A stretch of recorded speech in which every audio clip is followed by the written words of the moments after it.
Aunque no siempre comprendemos por qué Dios permite desenlaces diferentes, tragedias, enfermedades, angustias, muchas dificultades, podemos orar y permanecer fieles, porque ningún poder humano, ninguna circunstancia puede frustrar los propósitos de Dios ni el avance de su palabra. Leyendo el capítulo 12 del libro de los Hechos, encuentro allí al comienzo dos nombres, dos desenlaces diferentes. Hay capítulos de la Biblia que nos consuelan porque responden nuestras preguntas. Realmente nos llenan de esperanza, de seguridad. Hechos 12 nos consuela de una manera diferente porque nos enseña a confiar en Dios, aunque las respuestas sigan sin ser contestadas, aunque sigan abiertas. Porque la verdad es que no tenemos explicación por qué suceden muchas veces cosas y no siempre tenemos respuestas. Pero siempre podemos confiar en Dios. Siempre podemos ser creyentes fieles al Señor, orar de manera constante. Y el capítulo comienza con dos nombres conocidísimos en la iglesia temprana, en la iglesia del primer siglo. Se trata de Jacobo y Pedro. Jacobo, el hermano de Juan, es uno de esos hombres que le pidió a la mamá que hablara con Jesús y le dijera que lo tuviera en el reino en una posición de privilegio. Y Jesús le dijo a Jacobo y a su hermano Juan: bueno, yo no puedo otorgarles eso a ustedes, eso lo ha determinado el Padre, pero una cosa sí les digo, ustedes van a pasar por el mismo sufrimiento que yo estoy pasando. Jacobo y Pedro son apóstoles, estuvieron con Jesús, fueron enseñados por Jesús, habían visto al Señor resucitado. Ambos sirven a la misma iglesia. Sin embargo, sus vidas toman historias diferentes. Y lo que sucede aquí es que Herodes Agripa I, nieto del rey Herodes el Grande, que es el rey que puso Roma sobre Palestina cuando Jesús nació. Así que esto está aconteciendo aproximadamente entre el año 41 y el año 44 después de Cristo, o de nuestra era. Y este Herodes Agripa es un político muy astuto que ahora es rey, puesto por Roma, por contactos políticos. El hombre se codió con quien era el emperador del Imperio Romano en su juventud.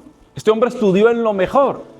Conocía las tradiciones judías, conocía al pueblo judío y ahora era rey de los judíos, así designado por el César. Y el punto es que este hombre sabía moverse en las aguas, sabía comportarse como un pagano, como un romano, pero sabía moverse entre los judíos. Y el movimiento de Jesús, la iglesia, está creciendo de manera vertiginosa. Es impresionante que en la primera predicación de Pedro se convierten 3,000 personas, en la segunda predicación 5,000 personas. Y dice Lucas, narrando la historia, que el movimiento no dejaba de crecer, que la palabra del Señor se extendía. ¿Y saben qué? Eso llenó de celos a los líderes judíos, al Sanedrín judío, a los saduceos y a los fariseos. Entonces él dice: yo tengo que echarme esta gente al bolsillo. Bueno, así lo explico yo. Yo tengo que ganarme el favor de ellos. Y él sabía cómo ganarse el favor. Entonces lo que hace es que sabe que estos hombres están celosos, ataca el movimiento cristiano atacando dos líderes significativos, dos líderes muy visibles.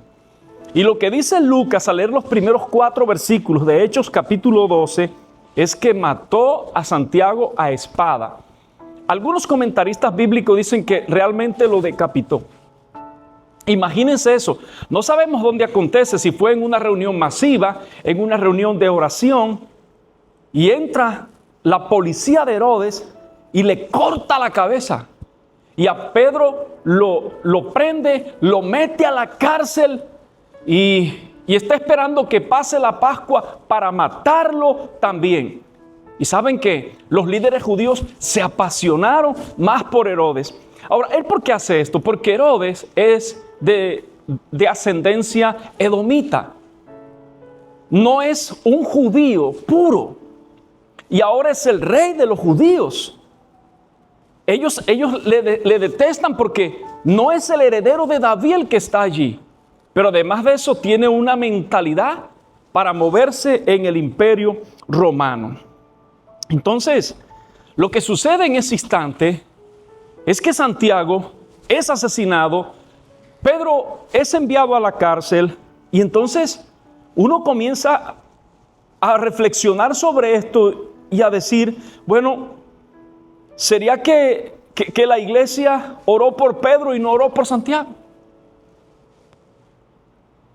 ¿Sería que Santiago tenía menos fe, que es el mismo Jacobo, que Pedro? O sea, ¿por qué en el mismo acto, en la misma situación, Santiago muere y Pedro no? Aunque más adelante sabemos que Pedro iba a morir, porque hay un día señalado para morir. Pero uno se hace este tipo de preguntas. ¿Será que Pedro era más necesario que Santiago o qué? Bueno, sencillamente Lucas nos coloca a ambos en el mismo capítulo. Y es una tensión realmente complicada. ¿Por qué Jacobo murió y por qué Pedro fue liberado? Porque al final del capítulo encontramos que Pedro aún fue liberado de la cárcel.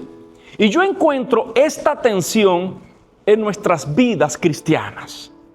Yo encuentro que hay cristianos que al momento reciben un diagnóstico médico porque hay una enfermedad, oran y pasa que algunos son sanados por el Señor milagrosamente, pero otros se mueren.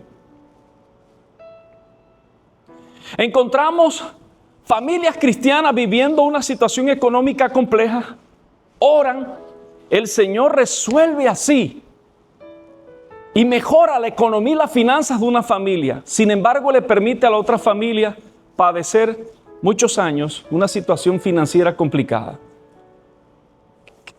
¿Qué pasa con eso? ¿Qué pasa cuando la respuesta de Dios no es como esperábamos? ¿Qué hacer? Porque ya lo has vivido y lo seguirás viviendo.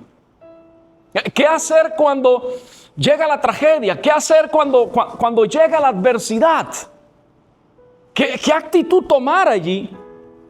Hay dos jóvenes que aspiran a un buen cargo, son excelentes estudiantes. Y entonces ambos oran en la iglesia, ambos son cristianos. Y uno consigue la oportunidad y el otro no. Bueno, es que uno tiene menos fe que otro, o es que hay uno más pecador que otro. ¿Cómo es la cosa? ¿Sabe? Hay que decirlo sinceramente. Nosotros quisiéramos una fórmula que nos diga, si hago esto, Dios tiene que hacer aquello. Uno quisiera que la cosa fuera así de simple, pero realmente no es así. Y en Hechos capítulo 12 no encontramos una técnica para manipular a Dios o para controlar a Dios o para que Dios haga lo que nosotros queremos o responda como nosotros queremos que responda o para que nos libre a nosotros de adversidad, porque nadie quiere adversidades, nadie quiere pasarlo mal. Pero lo que sí encuentro en Hechos capítulo 12 son razones para confiar en Dios, aunque el desenlace no sea como nosotros queremos. La iglesia no ora para controlar a Dios. El creyente no ora para dominar a Dios. Ora porque confía en Dios. Por eso oramos. Porque confiamos en Dios. Porque Dios es Dios. Ahora, ¿qué revela Hechos capítulo 12 acerca del poder humano? ¿Qué revela acerca de la oración de la iglesia? ¿Qué revela acerca del gobierno soberano del Señor? quiero que miren conmigo, por favor, los primeros 4 versículos de este capítulo 12. Y quiero que lo leamos bajo la siguiente advertencia. Cuando la aprobación, cuando los me gusta se convierten en nuestra brújula de poder o de influencia, terminamos mal. Y en esos versículos del 1 al 4, en síntesis, se nos dice que Herodes persigue la iglesia. De eso le estuve hablando. Mata a Jacobo y encarcela a Pedro. Eso dicen esos 4 versículos. Pero quiero que lean exactamente conmigo el versículo 3. Al ver que esto agradaba, subrayen eso, agradaba a los judíos. Al ver que esto agradaba a los judíos. Esa es la clave para entender la actitud de Herodes. Esta es la clave para entender que si Santiago no le había ofendido, no había desafiado su autoridad ni Pedro, esta es la clave para entender por qué le quita la cabeza a Santiago, por qué mete en la cárcel a Pedro y por qué está esperando masacrarlo. Dice, al ver que esto agradaba a los judíos, procedió a prender también a Pedro.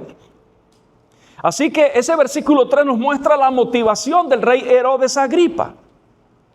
Wow, se dio cuenta que los líderes judíos estaban supremamente contentos. Como les dije, estos líderes judíos estaban celosos de Pedro, de Juan, de la iglesia. ¿Sabes lo que es que la gente abandonaba el judaísmo para llegar al cristianismo, entendiendo que Jesús es el Mesías? Y como dije, ese Agripa sabía adaptarse a los distintos públicos, a los distintos contextos. Él conocía la ley judía y sabía darle contentillo a esas personas. Era un auténtico político. Yo creo que era un gran político. Yo creo que era un extraordinario político. Y sabía cómo conseguir puestos también en Roma. Y alguien dirá, pastor, ¿estás defendiendo ese tipo de cosas? No, eso es política. Así se hace, desde siempre se ha hecho así. Y entonces lo que él está haciendo ahora es tratar de conservar su puesto, porque los judíos en el Imperio Romano eran tenidos como una provincia revoltosa. A cada rato se dañaba el orden social, los judíos se rebelaban. Entonces, lo que está haciendo Herodes es una estrategia increíble para mantener todas las cosas bajo control. Él quiere mantener su influencia y su honor. Ahora, quiero que me den sus oídos. Por favor, atiendan esto. Ese peligro de adaptarnos para conseguir lo que queremos, ese peligro de vender convicciones, de ser camaleones, no lo tienen solo los políticos. Es un peligro que nos amenaza a todos. Nos amenaza a todos. Y ese peligro aparece en las redes sociales. La gente está afectada por las redes sociales. La gente hoy se valora por las tendencias sociales. La gente se quiere acomodar a esto. La gente quiere aprobación. Y lamentablemente muchos cristianos han caído en la tentación de hacer cosas, decir cosas, por tener este tipo de atención, por preservarse en un círculo. Muchos cristianos han sido obligados a promover ideas por la fuerza de la política. Han sido obligados a decir cosas, a subir videos, a repostear, porque es necesario para mantener un puesto o algo así. Pero esa presión también la tiene el ministerio cristiano, también la tienen los pastores. Porque el pastor, por tener una multitud, puede cambiar convicciones, puede dejar de predicar a Cristo. Porque quiere decirle a la gente lo que la gente quiere oír, quiere atraer multitudes, quiere mantener siempre a la iglesia altamente emocionada o, como dicen ellos, motivada. Entonces un pastor no puede comportarse como Agripa primero. Un pastor tiene que mantener una línea, una convicción, y es fidelidad a Cristo y fidelidad a la palabra. Entonces un pastor o un líder cristiano, no solo un pastor, un maestro, un músico o un empresario, lo que sea, no puede decir, hey, esta persona tiene más seguidores que yo en las redes sociales, lo sigue más gente, entonces yo voy a decir y yo voy a hacer cosas porque no me puedo quedar atrás. ¿Quién dijo que en el ministerio cristiano hay competencia? El único enemigo es Satanás. Yo he estado orando profundamente esta semana por mi corazón. Y le estoy diciendo al Señor, claro, yo quiero alcanzar a todos cuanto puedas con el Evangelio. Me encantaría alcanzar muchos jóvenes, personas que están en el anonimato, que viven tragedias, a los pobres. Quiero alcanzar también ricos y personas poderosas. Yo quiero alcanzar todos los sectores de la sociedad por el Evangelio, porque el Evangelio es transcultural y el Evangelio es transgeneracional. El Evangelio es eterno. Pero aunque yo tenga ese objetivo noble, no puedo caer en la trampa de que por querer alcanzar todos cuanto pueda, yo debo dejar de anunciar a Cristo y solo decirle a la gente cosas que quiere escuchar, sin confrontarlos con su pecado, sin confrontarlos con el llamado a arrepentirnos, sin confrontarlos con que tenemos que ser fiel a Cristo y tenemos que ser cristianos sí o sí. Los me gusta no pueden medir una reacción, o miden una reacción, pero yo creo que realmente no miden la verdad. Esos me gusta indica que tomaste la atención, tienes a la gente capturada, pero no pueden ver tu corazón muchas personas. Yo creo que hay que empezar a renunciar a eso de ser popular. Y yo creo que hay más de una mujer afectada en su imagen de sí misma por las tendencias de redes sociales, y hombres también. Nosotros tenemos que aprender a discernir. Cuando tenemos principios claros, convicciones claras, no importa qué opine otro. No importa si te siguen o no. Y creo que tenemos que empezar a cortar la tendencia de subir cada cosa de nuestra vida privada. La vida privada es la vida privada. Y creo que en el fondo lo que estamos buscando es aplauso. Yo también viajo, yo también como langosta.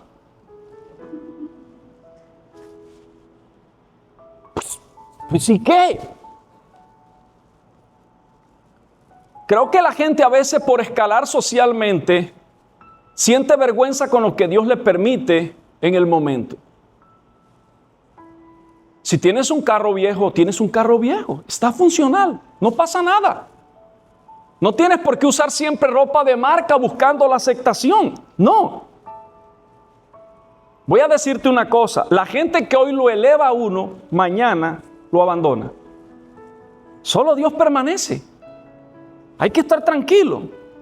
Le voy a dar un pequeño ejemplo y lo voy a decir con mucho respeto porque realmente no sé el contexto, no sé la veracidad de las cosas, pero es muy interesante que Angie Rodríguez acuse al presidente saliente de tantas cosas.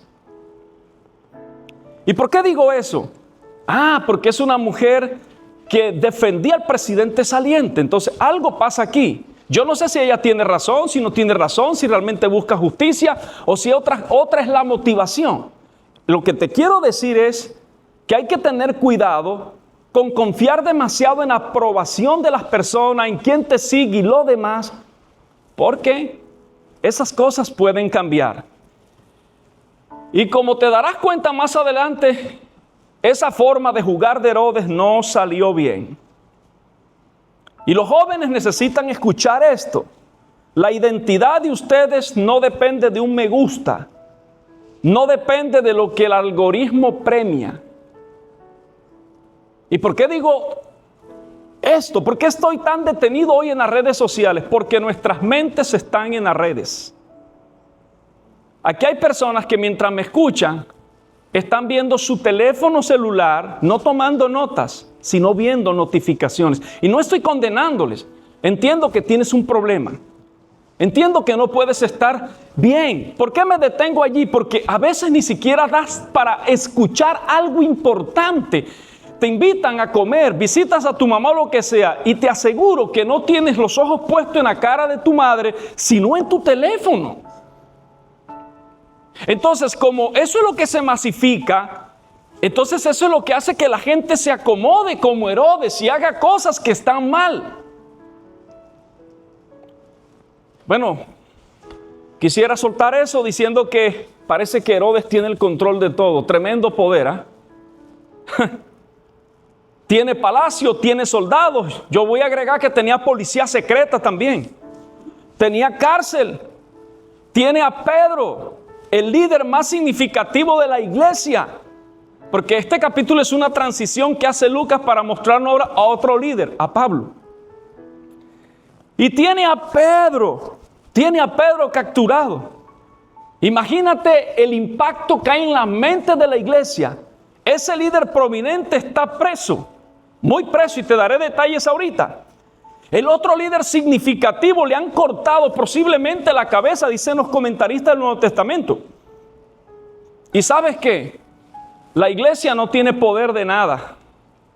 Tú ves, todavía no es esa expresión de la cristiandad que ha creado un Estado. Todavía no existe esa expresión de la cristiandad que a través de siglos ha tenido contubernios con las coronas, con los gobiernos.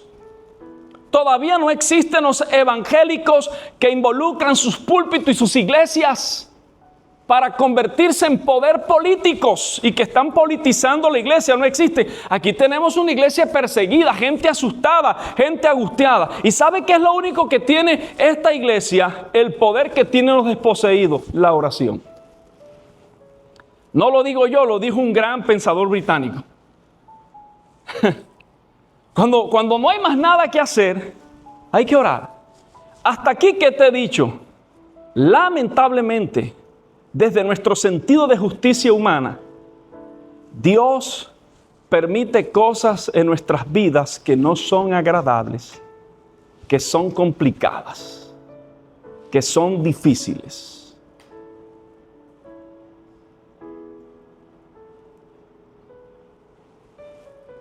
Y aún así hay que estar fiel.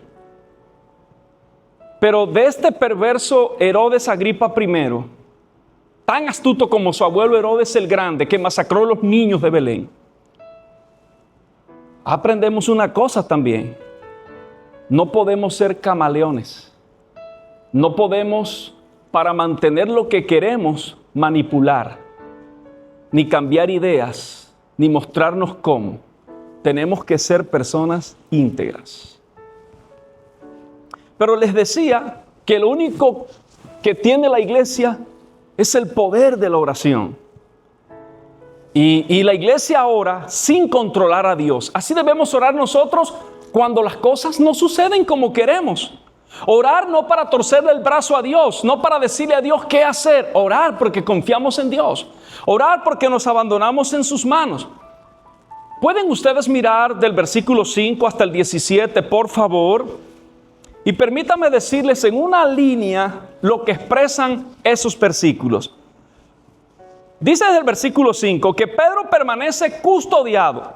La iglesia ora fervientemente y Dios interviene. Eso es lo que dicen esos versículos. Lo repito, Pedro permanece custodiado, la iglesia ora fervientemente y Dios interviene. Ahora nada más quiero que lean conmigo el versículo 5, por favor.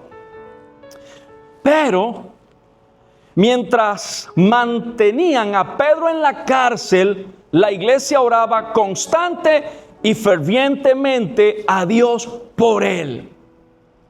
Y ese versículo 5 tiene un gran contraste. Pedro está custodiado en la cárcel, pero la iglesia ora fervientemente por él. ¿Sabe? Pedro lo están custodiando 4 grupos de soldados, de 4 soldados cada uno. Y el relato dice que Pedro tiene un soldado en cada lado y está encadenado y que está puesto muchas puertas. Es decir, Lucas de forma muy vívida nos está diciendo que honestamente Pedro está acabado. Nos está diciendo que no hay posibilidad alguna de que Pedro sea liberado. ¿Sabes qué le pasaba al jefe de la cárcel, los soldados que estaban cuidando a Pedro? Si lo dejaban escapar, se morían. Pagaban eso con su vida. Quizás se consideraba alguna traición. Y bueno, y aquí yo encuentro una seguridad extrema. Pedro está custodiado por esos 4 grupos de soldados y dice el pasaje que duerme. ¿Cómo puede dormir ese hombre así sabiendo que están esperando que pase la Pascua para matarlo? Que eso es una estrategia política de Herodes Agripa. Primero, wow.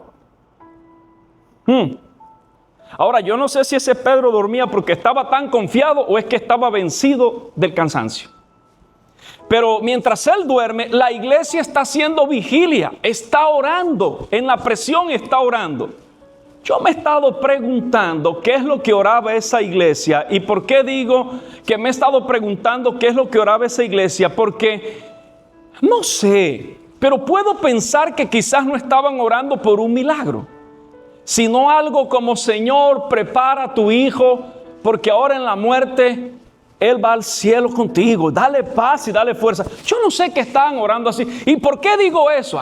Porque cuando Pedro, y se lo explicaré ahorita, es liberado, no creen que fue liberado. Tú ves, también sucede que muchas veces Dios obra como nosotros tampoco esperamos a nuestro favor. Es decir, a veces uno ora y ora, pero uno realmente no cree que va a pasar lo que uno está orando. Pero aún así Dios responde. El punto entonces, regreso, Pedro está allí.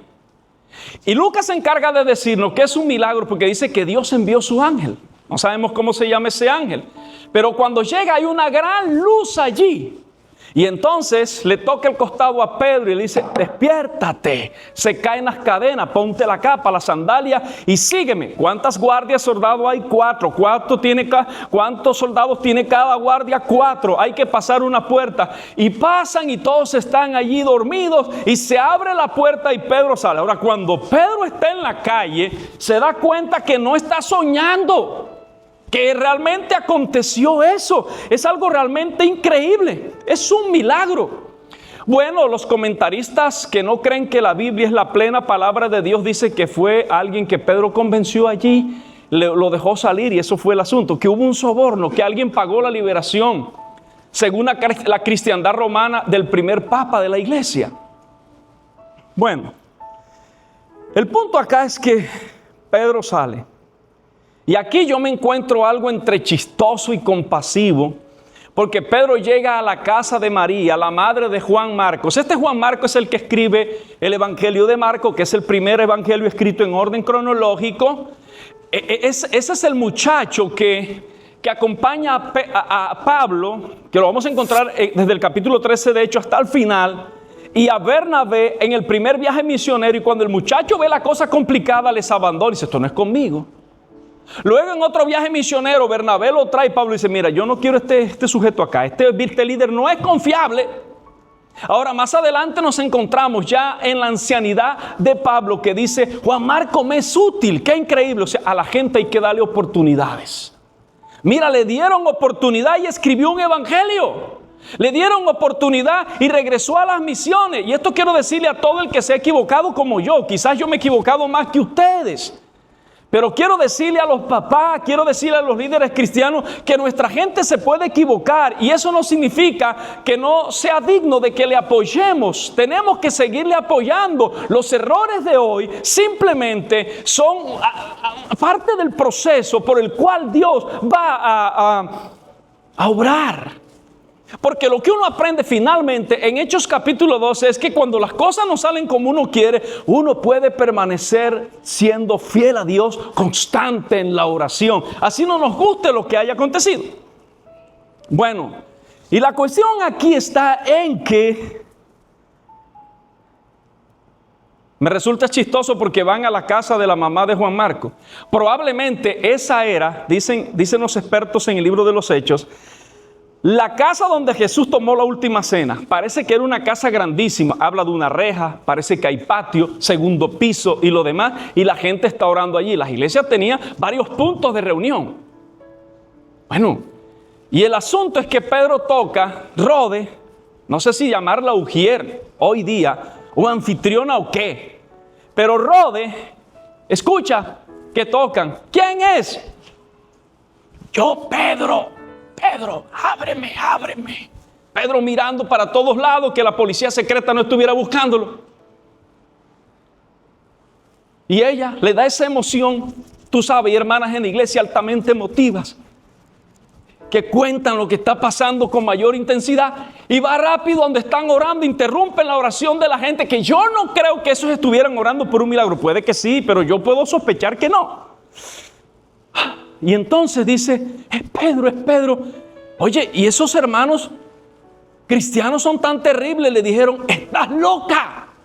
O sea que los cristianos fieles también juzgan mal. O sea que los cristianos fieles también se impactan negativamente en términos psicológicos y afectivos. O sea que a veces los cristianos fieles oran, pero no creen que va a pasar lo que va a pasar, pero uno ora. ¿Por qué ora? Porque no hay más que hacer. Es el único poder que tiene el desposeído, el que está embolatado en la vida.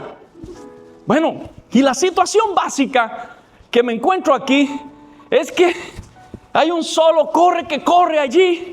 Se asoman, lo tiene afuera. ¿Y qué es lo chistoso? Lo chistoso es que la mano poderosa de Dios saca a Pedro de allí. Es librado. Pero oiga, esta mujer con menos poder que Herodes lo deja afuera. Ahora, yo veo el Antiguo Testamento aquí cumplido en el Nuevo. Porque, y se lo diré más adelante, el próximo domingo, porque hay algo increíble. No lo diré ahora, lo diré el otro. Bueno, sí, lo voy a decir. Pero tú entre más apretes y compliques el propósito de Dios, Dios más lo hace crecer. Ese rey faraón, mientras más matabas niños judíos o hebreos, Dios más los multiplicaba. Al final del capítulo, versículo 24, que es clave de lo que te hablaré el próximo domingo, dice que a pesar de todo la palabra de Dios seguía creciendo. La obra de Dios y los propósitos de Dios son indestructibles. Y eso nos sirve a nosotros para entender que aunque las cosas no te han pasado como tú querías, el propósito de Dios contigo es indestructible. ¡Wow! Bueno, y finalmente lo dejan entrar. Pedro entra. Quizás no quieren despertar a los vecinos. Y Pedro entra, imagínate la emoción de todo el mundo. La gente está impactada, se secan las lágrimas, la gente está llorando, no lo podemos creer. Hay un hermano que tiembla, un hermano que se angustia. Dios, ¿y qué es lo que pasa aquí? Imagínate que tú no esperas, pero aparece el milagro del Señor, algo acontece. Y lo impactante es que Pedro, quietecito, Dios me hizo esto y esto, calladito. Le cuentan a Jacobo, el líder de la iglesia, yo me voy a perder. Entonces Pedro se esconde. Y nadie sabe de él hasta que lo encontramos en el capítulo 15. Aquí se cae la tradición católica romana que sus comentaristas de antaño dijeron que cuando Pedro se fue es que se fue a Roma a vivir 25 años y por eso es el primer papa. Se cae. Él se escondió unos cuantos días o años. No tanto, pero luego estaba en Jerusalén. Y esto a mí me enseña algo. Dios puede hacer milagros. Dios nos libra de una, pero no tiene que tener sentido común y no abusar. Pedro puede decir, ay, el Señor a mí me sacó, ahora voy y pecheo a Herodes. ¿Qué hubo, Herodes? Aquí estoy. No, cuando Dios nos guía a hacer este tipo de cosas, hay que protegerse. Ahora, yo me quiero detener en decirte algo, y es lo siguiente. Me llama la atención que la iglesia estaba afectada, le cortaron la cabeza a uno de sus líderes. Quizás estaban orando que Dios cuidara a Pedro. Dios respondió como no pensaban también. Es que a veces el dolor y el sufrimiento en la vida, lo voy a decir claramente, nos roban la fe para creer en milagros. Les voy a hablar algo muy personal que me pasó a mí, mi corazón. Siempre he predicado que Dios hace milagros como una expresión de su providencia, de su bondad y misericordia. Hace cosas asombrosas, sobrenaturales. Cuando diagnostican a mi hermano menor de cáncer, nosotros oramos que Dios lo sanara. Duró aquí en la iglesia sirviendo unos 17 años, 16 años. Desde los 20 hasta los 36 que no alcanzó a cumplir. Y aquí lideró el grupo, los hermanos que cantan y tocan. Sabes, a veces cuando pienso en los músicos de la iglesia, sigo diciendo los muchachos, porque ellos están conmigo desde los 20, los 17, los 14. Pero vamos a ver que estos sujetos ya tienen 40 años, es decir, unos muchachos cuarentones, fantástico. Y yo quiero agradecerles a ellos por adorar a Dios y estar conmigo sirviendo más de 20 años aquí. Es un privilegio tremendo. Pero después de eso, que el Señor toma a mi hermano, porque hay un día para irse, no hay un día después ni un día antes. Hay un día para irse. ¿Por qué Cayo, Carlos Mario, mi hermano, se fue? Porque es el tiempo que Dios tenía para él. Porque se murió. Porque la gente tiene que morirse, buena o mala, tiene que morir. Ahora, ¿dónde está mi hermano? Con el Señor. Pero cuando él no contesta, te puedes imaginar el corazón de este pastor cuando alguien me decía: pastor, quiero que ores, que Dios me sane. Pastor, me han dado este diagnóstico, ¿puedes orar? Y honestamente yo oraba como oraban estos hermanos, impactado por eso. Yo decía: Señor, ayuda a mi hermano, fortalécelo, si tú quieres puedes sanarlo. Pero yo en mi corazón como que nada, se va a morir. Porque el sufrimiento en la vida nos puede afectar. Pero sabe que Dios no nos juzga ni nos condena.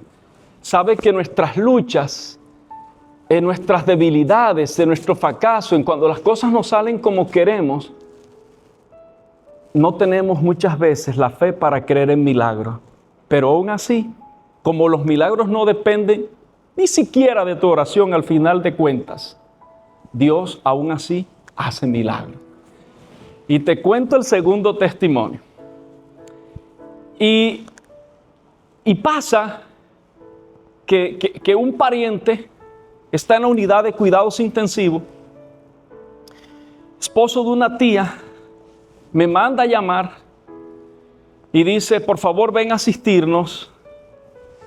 Y yo entro a esa unidad de cuidados intensivos y veo a ese tío político edematizado, ya yéndose, pero está consciente. Cuando me ve, se desespera y empieza a llorar. Así que yo voy a entregarlo a Dios y a cerciorarme que ha creído en Cristo como el Señor y Salvador. De eso han pasado más de 20 años. Gracias a Él me pusieron el nombre que tengo. Y este hombre está allí, vulnerable completamente. Entonces yo le digo: tío, vamos a ponernos en cuentas con Dios, ¿sí? Y llora y se desespera. Lo reafirmo en la fe. En esos días asistí aquí a la iglesia. Y por eso dije: Señor, que se haga tu voluntad. Y ya en compasión, no porque yo creía que iba a pasar algo. Y le han desahuciado los médicos. Señor, lo entrego en tus manos, pon tu mano sobre él. Mi tía estaba abatida y dice: ya no puedo más. No aguanto verlo sufrir. Han pasado 20 años y el hombre está vivo y sano. Porque Dios hace milagro a quien Él quiere, cuando Él quiere y como Él quiere.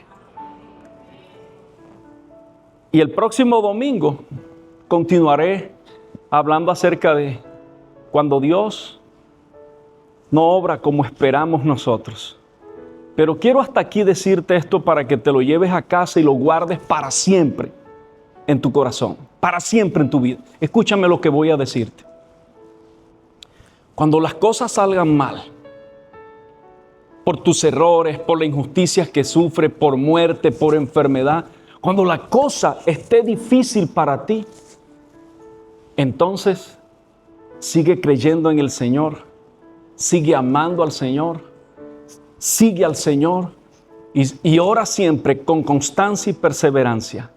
No oramos para controlar a Dios. Oramos porque confiamos en Dios aunque la vida duela. ¡Wow! Pero también nunca pierdas la expectativa de que el Señor puede hacer un milagro. Amén.